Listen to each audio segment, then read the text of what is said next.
twice a year.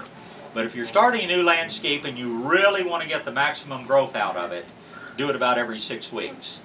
Let me give you one more reason to stay away from chemical fertilizers, and I'll tell you the reason why, because I think it's important.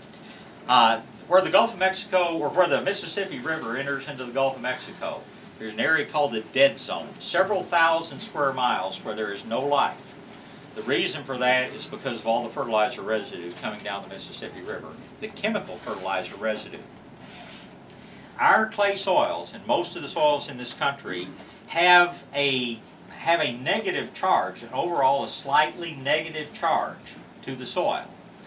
Now, everybody remembers from your days in school, your kids' days, your grandkids' days, whatever, if you have a pair of magnets and you put them together and you try to put the positive end to the positive end, you know how it pushes it apart, negative to negative pushes it apart, but you turn it around, negative to positive, it locks together. Okay, that's what you're doing with your fertilizer on the ground. If you put out a chemical fertilizer, remember we've got negative charges in the ground.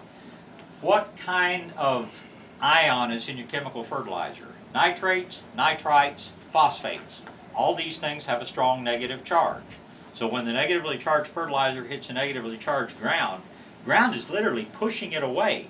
The plants grab a little bit of it as it goes by, but the majority of it, probably up to 85% of the nutrient, washes off, washes into the aquifer, washes down the streams and rivers, and it pollutes. Organic fertilizers, most of the nutrient in there is in what we call the ammoniacal form, has a positive charge. You put a positively charged fertilizer on a negatively charged soil, it locks up. It stays in place until the plant's ready to use it. The plant has a mechanism for releasing a stronger positive charge called a hydrogen ion, breaks your fertilizer particle free, absorbs and uses that fertilizer. Had a big fight with people when they were proposing the PGA village and telling you guys really ought to go organic out here. Oh, we can't go organic, that'll pollute the aquifer. Organic fertilizers, even manure-based organic fertilizers, are far, far less polluting than chemical fertilizers. Now you know why. So, feed regularly. Did you win? No, it's politics. You don't win in politics unless you have money, and I don't have money. Yes, sir. Now, okay, we've got the plant, we've put it in there, we've got the mulch on, and so next year, you just put the fertilizer right on top of the fertilizer goes right on top of your mulch. You will have to renew your mulch periodically. Mulch breaks down, turns to compost in effect. Just dump some more fertilizer on top, or some more mulch on top of it. Everybody always says, are mulch and compost the same thing? No. Mulch is, by your definition, things we put directly on top of the soil. Compost, and the best we've ever found is the Revitalizer compost. I don't know if we've got a bag of it out here, but I've looked at all the compost, that's the best one we could find. The compost is a pretty much fully decomposed material, can be used on the surface or can be incorporated into the soil. Never work mulch into the soil. You're depleting a lot of nutrients in the soil because it's not fully broken down. Okay, so is mulch compost? No. Compost can be used as a mulch on the surface, but compost and mulch are not the same thing. Any question about that? Everybody's clear on that? Yes, ma'am. On the mulch, about how much should you put? 2 inches? Around perennials, and things like that, probably 2 inches. Around trees and shrubs, if you could do 3 or 4 inches, it would be that much better. If it's a really cold night, do you want 1 blanket or do you want 3 blankets? Yeah. So thicker is better. Yes, ma'am. I have a question about compost. You said when you're planting something that you don't want to put too much compost into the ground. So what is the primary use besides mixing it with the old soil when you are planting? Are there other uses for it? Okay, maybe I should clarify that. When you're planting a tree or a shrub, you don't want to put a lot of compost in that area because you want the roots to grow in the surrounding soil. Now, if we are doing a bed of annuals, if you look out by our sign out front where those gorgeous periwinkles are, lots of compost mixed in there. You go into my vegetable garden, I would grow in pure compost if I could. The only place that I would limit the amount of compost you put into the soil is in a hole where you're planting a plant. Now, compost on the surface of the ground is a great thing. And if you put compost on your grass periodically, you'll greatly cut down on water use. And I guess while I've got you captive here, I'll tell you why putting compost on your grass during the cool season, not the middle of the summer, but during the cool season, put compost on your grass, you'll use a lot less water. Why does that happen? Well, The back of a plant's leaf, if you put this under a microscope, I don't think you can see it with a magnifying glass, put it under a microscope, there are jillions of little openings on the back of the leaves called stomata. And that's what a plant breathes through. The individual one is called a stomate. It opens up, carbon dioxide goes in, which the plant's going to use to make carbohydrates. Oxygen comes out, which is going to keep us alive on the earth. A lot of water vapor also comes out along with that oxygen. So the wider open the stomate is, the more water the plant is transpiring out, the more water it's losing. Compost, in its breaking down process, I can't believe we forgot to put a bag out here. Oh, okay, I'm sorry, right here. That's the best compost in a bag you can buy anywhere. It makes a lot of carbon dioxide. So when you're putting compost on the lawn, you've got a real concentrated amount of carbon dioxide at ground level. Once this plant absorbs its daily supply of carbon dioxide, so to speak, that stomate closes, or closes way down. When it closes way down, it's not losing nearly as much water vapor out through it. That's why compost greatly lowers the amount of water your grass is using.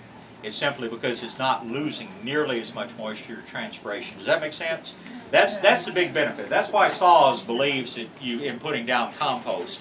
They are scientific enough. They don't know how it works, but they know somehow if you put compost down, the grass doesn't use as much water. Sir, yes. How do you break soil that is real hard stuff? Okay. How do you line it up? The thing that makes soil loose is the activity of microbes in the soil, bacteria and fungi primarily. Do not ever waste your money on gypsum in this area. You'll see it sold by the box stores, and the names like softened soil. Okay, you spread this out and your soil gets soft. Spread chalk on the ground, you'll have about as much effect. You take gypsum into an area that you've got a lot of sodium in the soil, Houston, down on the coast, yes, it will loosen up and open up the clays. But here you're totally throwing your money away to buy anything to loosen the soil in the form of gypsum. The thing that loosens soil is bacterial and fungal action. Now, so how are we going to get that in the soil? Well, by putting down compost, we're putting a lot of microbes in. By putting a layer of compost on the surface of the soil, it will greatly soften the soil underneath. A few years ago, I was going to plant fruit trees in my orchard. The soil was so hard I couldn't break it with a digging bar. This was in about September. I knew I was going to get my fruit trees in January, so everywhere I was going to put a fruit tree, I went and dumped a wheelbarrow full of compost in that spot. It was a dry fall. I didn't water, didn't do anything else. In January, when I went to plant those trees, I could literally dig the soil underneath that compost with a spoon. It was so soft. Now, you can use compost in flower beds and things to soften the soil. If you're trying to soften the soil in an area where you have grass or something like that, obviously, you may not be able to afford to go put a big layer of compost over the whole thing. So we've got to stimulate the soil microbes. We can do that with several different things. We can do it with Medina Plus. Is a product which is made specifically to soften the soil. It does not work overnight. It takes months, in some cases years. Stuart Frankie, that makes the stuff, told me, he said, now don't ever say this on the air because social media start talking about it the next week. But he said, we have a problem with some of our farmers that we've been selling the Medina Soil Activator, Medina Plus Soil Activator with a little bit of seaweed added. He said, we've got a problem with some of the people that were buying large quantities of it from us because their soil got so soft, their tractors were getting stuck in the fields. So Medina will help soften it, but it won't happen overnight. Another thing you can do, the best stimulant for bacterial activity is sugar. The best and cheapest source of sugar is molasses. If you want to soften soil, spray, a dilute solution of molasses over it periodically, and that will soften the soil underneath it. Now, are we talking about regular any molasses. Okay. Cheapest molasses you can find. Doesn't track like ants or bugs or anything? It repels ants, as a matter of fact. But it's going to stimulate your microbial activity. In fact, if you take the Medina Plus and add some extra molasses to it, it'll be even more effective. Okay, now, but let's say we have sterile soil. And the way we sterilize the soil, the way we kill out all the life in the soil is we put chemical fertilizer on top of it. And if anybody wants to stick around afterwards, I'll explain why that destroys soil life, but not take the time right now. If you need to put microbial